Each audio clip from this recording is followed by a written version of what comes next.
Cheng! Halika! Sabay nating balikan ang mga di malilimutang sandali ng isang pagtitipon na tayong lahat ay naging kabahagi.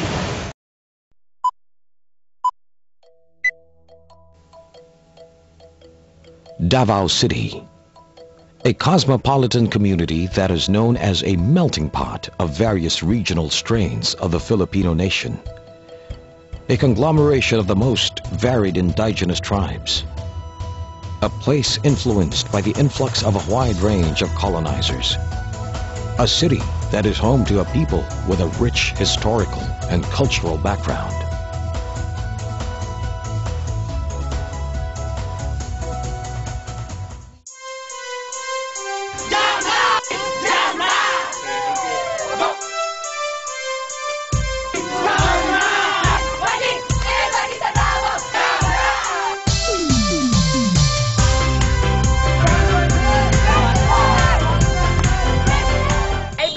God called me here in Davao to help them.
Isang masayang kabanata sa buhay ng tao ang makadaong palad ang iba pang nilalang sa mundo.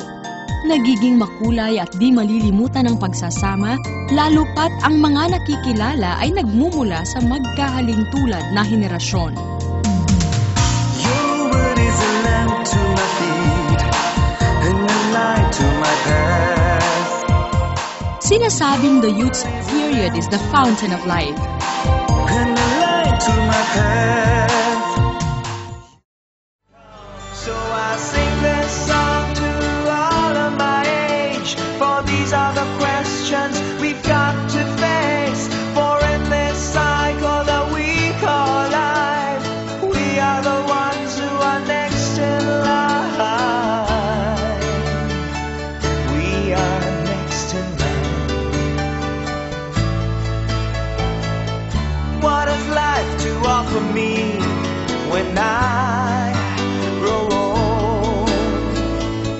One step to look forward to beyond the biting cold. 'Cause they say it's difficult, yes, stereotypical. Gotta be conventional, you can't be so radical. Ang ating minamahal na si Pope John Paul II ay nasimulan ang World Youth Day. Ito ay idinarao sa iba't ibang panig ng mundo. Katunayan, naranasan ang kasiyahan ng pagtitipong ito noong taong 1995 dito mismo sa Pilipinas. Mula nga nooy naging isa itong mahalagang instrumento upang pagtibayin ang pananampalataya sa may kapal at ipaalam sa atin na minamahal tayo ng ating simbahan.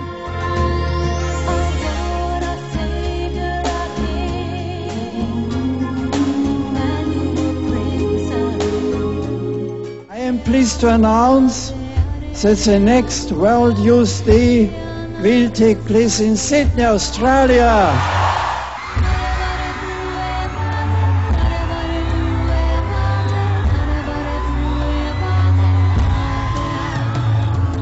It's fantastic. It's sensational. We're very pleased with the announcement and look forward to welcoming the World Youth to Sydney in 2008. It's great. It's so good. It's going to be fantastic. Sydney is going to rock. Davao Dahil nga di naman lahat ng may gusto ay nakakapunta, ang Catholic Bishops' Conference of the Philippines ay itinaguyod ang selebrasyong ito dito sa ating bansa. At hindi maikakailang, ito ay dinadayo. Ang Mindanao, the land of promise, sa unang pagkakataon ay nabiyayaan upang ganap na mailunsad ang National Youth Day 2006.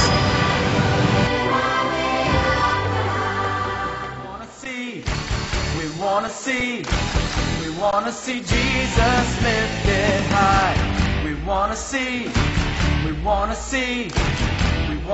Jesus lifted high. We'll follow you. We'll share your life and your choices. Salt and light, we are the salt and light. We wish to see Jesus.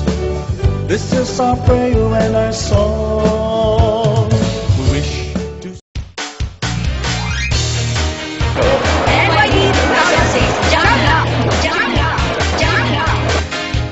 Bukod sa durian, waling-waling, ano pa nga ba ang nasa Davao City upang mapili itong pagtanghalan ng National Youth Day 2006?